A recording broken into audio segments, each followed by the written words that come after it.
Hello students, the rise of nationalism in Europe. इस chapter को continue करते हुए भी हम नेक्स्ट सेक्शन में जा रहे हैं और ये सेक्शन है the making of Germany and Italy.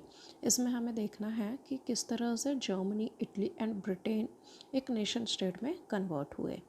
1848 आते तक नेशनलिज्म का मतलब सिर्फ और सिर्फ डेमोक्रेसी अचीव करना या फिर सिर्फ रिवॉल्यूशन करना नहीं रह गया था, बल्कि इसका एक और एम हो गया था पॉलिटिकल डोमिनेंस अचीव करना, मतलब कि पॉलिटिकल राइट्स आपके पास में होने चाहिए।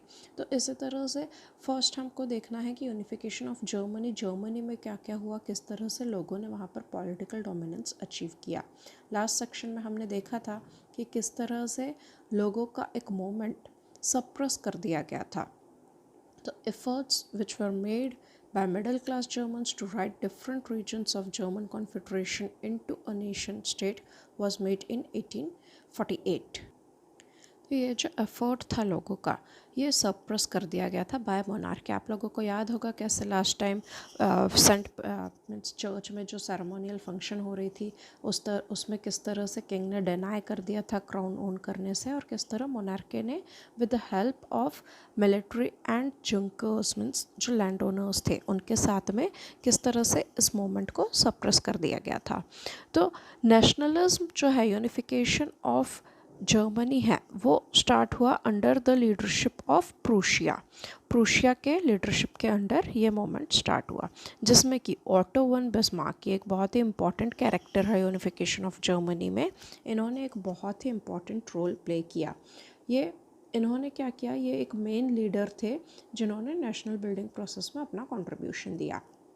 So what he has done, उन्होंने 3 वॉर्स लड़ी फॉर 7 ईयर्स, मतलब कि 3 डिफरेंट वॉर्स थी जो कि 7 साल तक की चली। जो फर्स्ट वॉर थी वो ऑस्ट्रिया के साथ में थी, सेकंड थी वो डेनमार्क के साथ में थी, और थर्ड फ्रांस के साथ में। इस तरह से ये 3 वॉर 7 साल तक की चली, जिसमें कि प्रूशिया को विक्ट्री मिली। मीन्स ये तीनों से, ऑस्ट्रिया, डेनमार्क एंड फ्रांस से प्रूशिया को विक्ट्री मिली, और इस तरह से उन पर विक्ट्री पाने के बाद में कंप्लीट हो गया यूनिफिकेशन प्रोसेस जर्मनी का।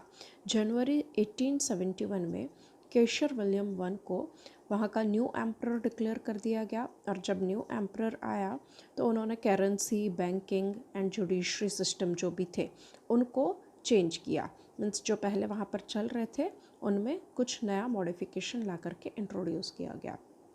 इस तरह से यूनिफिकेशन ऑफ जर्मनी इस्टेब्लिश हुआ प्रूशिया के डोमिनेंस के साथ में।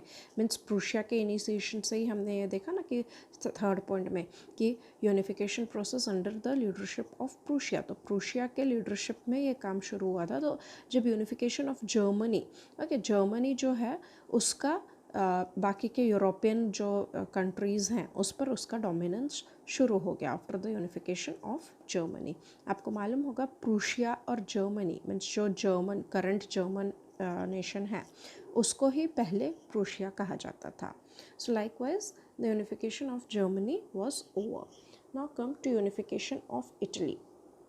इटली के यूनिफिकेशन प्रोसेस में हमको 3 इम्पॉर्टेंट कैरेक्टर्स देखने मिलेंगे, जिसमें फर्स्ट हैं काउंट कैमोल्डी कैवर।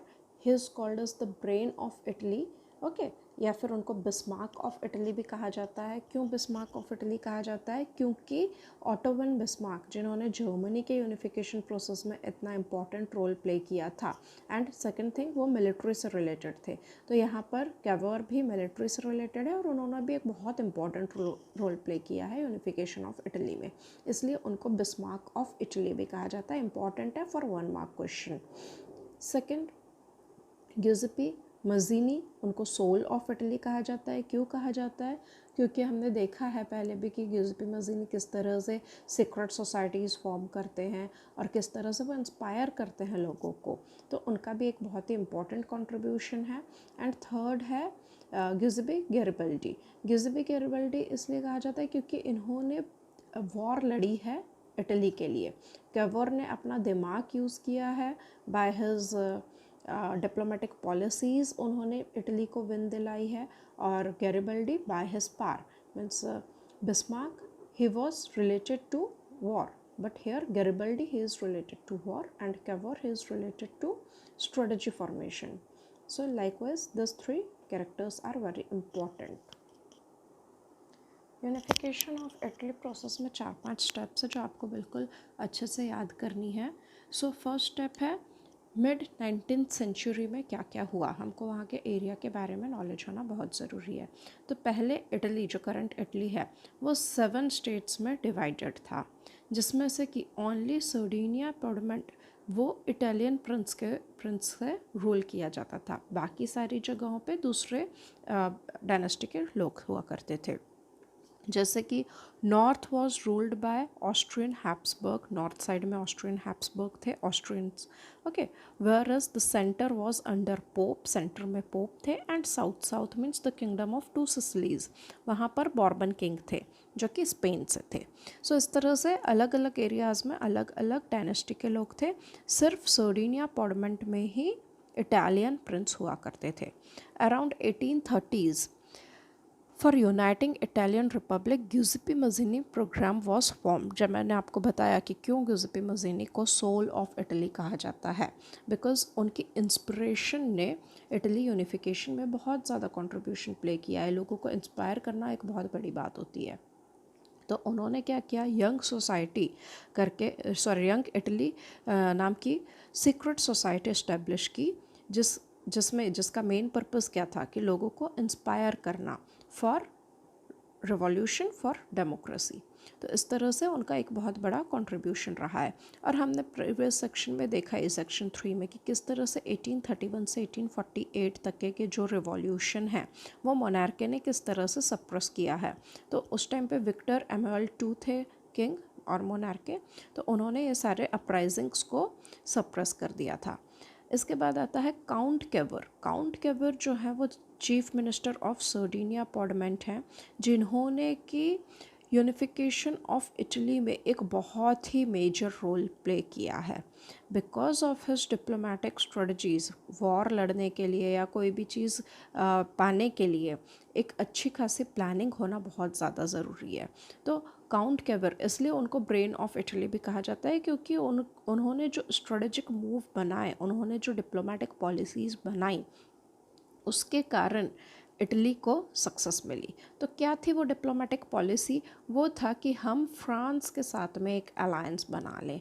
ओके, तो इस तरह से ये उनका मूव था, उनकी डिप्लोमेटिक पॉलिसी थी कैवोर की, कि फ्रांस के साथ में इटली को एक अलायंस बनाना चाहिए। ठीक है, तो इस तरह से उन्होंने फ्रांस को एग्री किया कि वो इटली को सपोर्ट करे। इटली को मीन्स उस टाइम पे जो इटालियन प्रिंस था वो सिर्फ सर्जिन पॉडमेंट था, मीन्स उस रीजन को सपोर्ट करे to gain victory over around the region. आजू बाजू के जगहों पर कैप्चर करने के लिए फ्रांस का उन्होंने सपोर्ट हासिल किया।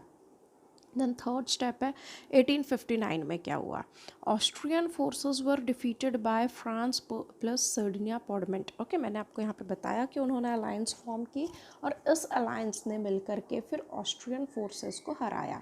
ऑस्ट्रियन फोर्सेस कहाँ थी? नॉर्थ में थी। ठीक है, हैब्सबर्ग। ओके, सो इस तरह से ऑस्ट्रियन फोर्सेस को इनकी अलायंस ने हराया। उसके बाद क्या हुआ, sudden Piedmont forced march to south. South में क्या था? Kingdom of two Sicilies. वहाँ पर गए, वहाँ पर जाकर के स्पेनिश रूलर्स को उन्होंने कॉन्कर किया। इस तरह से इतने एरियाज उन्होंने कैप्चर कर लिए। अब क्या बच गया? सिर्फ सेंटर बच गया था। Centre was under pope.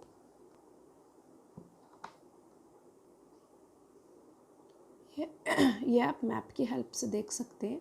ये ऑस्ट्रियन एम्पायर के अंडर था, ये kingdom of two Sicilies, centre part which was under pope, then Sardinia Piedmont, और ये फ्रांस का पार्ट है। तो इस तरह से सर्डिनिया पॉडमेंट ने फ्रांस के साथ में अलायंस बनाया, पहले ऑस्ट्रिया को कैप्चर किया, फिर किंगडम ऑफ टू सिसिलीज को कैप्चर किया, फिर अब हम देखेंगे कि कैसे सेंटर पार्ट जो कि पोप के अंडर था उसको कैप्चर किया। तो इस तरह से kingdom of two Sicilies acquire करने के बाद में सेंटर रीजन जो कि पोप के कंट्रोल में था उसको भी एक्वायर किया गया। तो किसने लीड किया ये सब कुछ? वॉर, डेफिनेटली वॉर हुई होगी तभी एक्वायर किया गया। इसलिए इसमें वॉर में ग्यूजिपी गैरिबाल्डी का बहुत बड़ा कंट्रीब्यूशन है। जैसे कि मैंने आपको प्रीवियस पेज में बताया था, he was called as the sword of Italy. Okay, क्योंकि उन्होंने इटली के लिए लड़ाइयाँ लड़ी। तो इस तरह से जो 7 डिफरेंट स्टेट्स में डिवाइडेड था उसको यूनाइट करके यूनिफिकेशन ऑफ इटली का प्रोसेस कंप्लीट हुआ। एंड 1861 में Victor Emmanuel two he became the king of new united Italy. Okay, उनको वहाँ का राजा डिक्लेयर कर दिया गया और रोम को वहाँ का कैपिटल बना दिया गया। तो अगर आप देखेंगे पहले कितने छोटे छोटे एम्पायर्स में डिवाइडेड था। अभी भी इटली यूनाइट होने के बाद में कोई बहुत बड़ी कंट्री नहीं है, बट सोचो कि उतनी छोटी कंट्री पहले उस टाइम पे 7 डिफरेंट स्टेट्स में डिवाइड रही थी, तो कितना छोटा छोटा एरिया रहा होगा। So likewise the unification process of Italy was over. Now come to section 4.3, that is the strange case of Britain, unification of Britain. Britain का यूनिफिकेशन कैसे हुआ? अभी ब्रिटेन का यूनिफिकेशन इटली और जर्मनी के यूनिफिकेशन से काफ़ी डिफरेंट है। ठीक है, ये डिफरेंस आपको सिर्फ यही नहीं याद रखना है कि किस तरह से ये नेशन स्टेट्स फॉर्म हुए, आपको ये चीज़ भी समझनी है कि तीनों में क्या डिफरेंस है। जर्मनी में जैसे अगर हम देखें तो ओटो वन बिस्मार्क का बहुत मेजर रोल प्ले है। वहीं पर अगर हम इटली का देखें तो इटली में काउंट कैवर का बहुत मेजर रोल प्ले है, क्योंकि उनके डिप्लोमेटिक पॉलिसी के कारण उन्होंने फ्रांस से अलायंस बनाया। लेकिन जर्मनी ने किसी के साथ अलायंस बनाया था क्या? नहीं बनाया था। तो इस तरह से यूनिफिकेशन प्रोसेस में डिफरेंस क्या है वो भी आपको मालूम होना चाहिए, क्योंकि उस पर बेस्ड भी क्वेश्चन आते हैं। Now come to unification of Britain. Britain में क्या हुआ? यहाँ पर कोई लड़ाई नहीं लड़ी गई, ठीक है, यहाँ पर पॉलिटिकली ही सब कुछ अचीव किया गया। तो तीनों में अगर स्ट्रेंज केस ऑफ, क्यों स्ट्रेंज केस ऑफ ब्रिटेन कहा गया है? क्योंकि यहाँ पर कहीं पर भी लड़ाई का जिक्र नहीं होगा, वॉर नहीं है, ठीक है, पॉलिटिकली ही सब कुछ अचीव किया गया है। तो क्या होता है कि before 18th century it was not a nation state, ठीक है। ब्रिटेन जो करंट ब्रिटेन है, फिर करंट इंग्लिश नेशन है, वो 4 एथनिक ग्रुप्स में डिवाइडेड था। वो क्या क्या है? English, Welsh, Scot and Irish, ठीक है। तो इस तरह से 4 एथनिक ग्रुप्स रहा करते थे। इंग्लिश पीपल ने, इंग्लिश नेशन ने कांस्टेंट पावर ग्रोथ किया। किस तरह से किया होगा? Because of industrial revolution, okay, उन्होंने बहुत ज़्यादा पावर अचीव किया और उनके कंट्रोल एक्सटेंड होते गए बाकी के आइलैंड्स में भी। अगर आपके पास में पैसा है, अगर आपके पास में पावर है, तो आप दूसरों को डोमिनेट कर सकते हो। तो वही हुआ इंग्लिश नेशन के साथ में। 1688 में क्या किया गया कि इंग्लिश पार्लियामेंट इस्टेब्लिश हो गया। किस तरह से इंग्लिश पार्लियामेंट इस्टेब्लिश हुआ? The power of monarchy was taken, monarchy के हाथ में जो पावर था उसको ले लिया गया बाय द रिवॉल्यूशनरीज और इंग्लिश पार्लियामेंट सेट किया गया। 1707 में द एक्ट ऑफ यूनियन पास हुआ। ये बहुत ही इंपॉर्टेंट है फॉर 1 मार्क क्वेश्चन कि किस रीज़न से स्कॉटलैंड इंग्लैंड में मर्ज हुआ। सो आपको आंसर लिखना है the act of union in the past in the year 1707। Generally 1 mark question में यह आता है।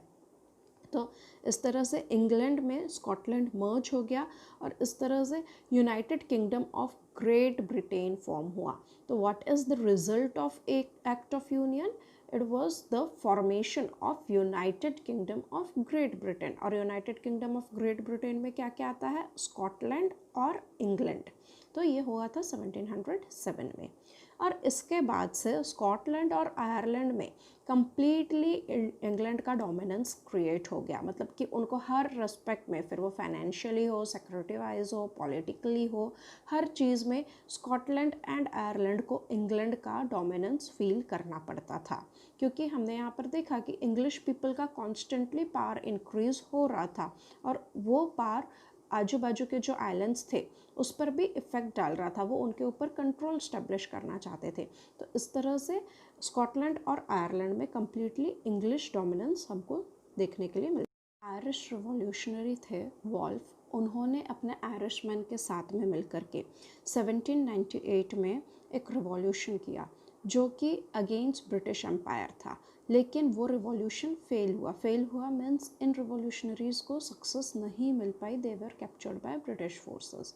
तो इस तरह से उनके रिवॉल्यूशन फेल होने के बाद में आयरलैंड को फोर्सफुली ब्रिटिश एम्पायर में इंक्लूड कर लिया गया और 1801 में Ireland was incorporated into United kingdom. हमने पहले ही देखा है कि ग्रेट ब्रिटेन फॉर्म हो चुका है स्कॉटलैंड के साथ में with the act of union, और उसके बाद में अब आयरलैंड भी उसमें मिल चुका है।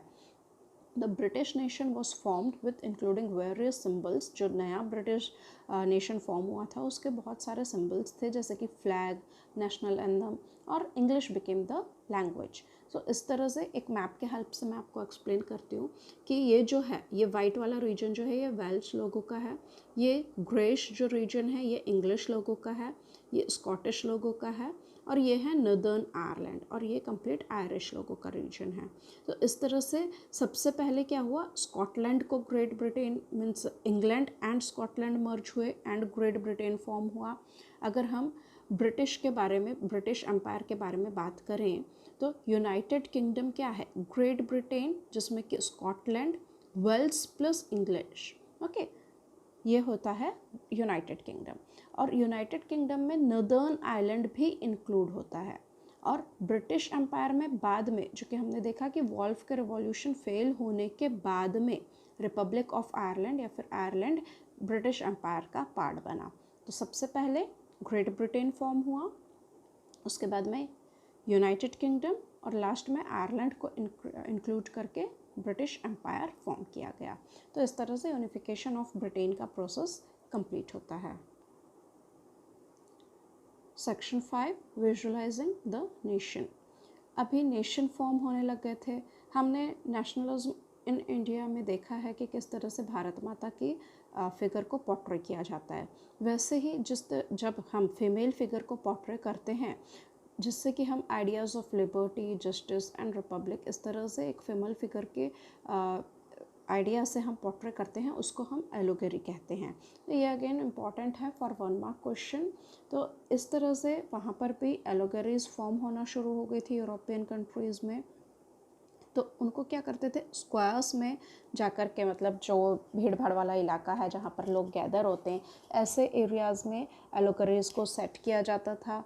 कॉइन्स में, स्टैम्प्स में उनकी इमेजेस क्रिएट की जाती थी। क्यों की जाती होगी, ताकि इन सब से लोगों को इंस्पिरेशन मिले और वो लोगों में नेशनलिज्म की फीलिंग क्रिएट हो।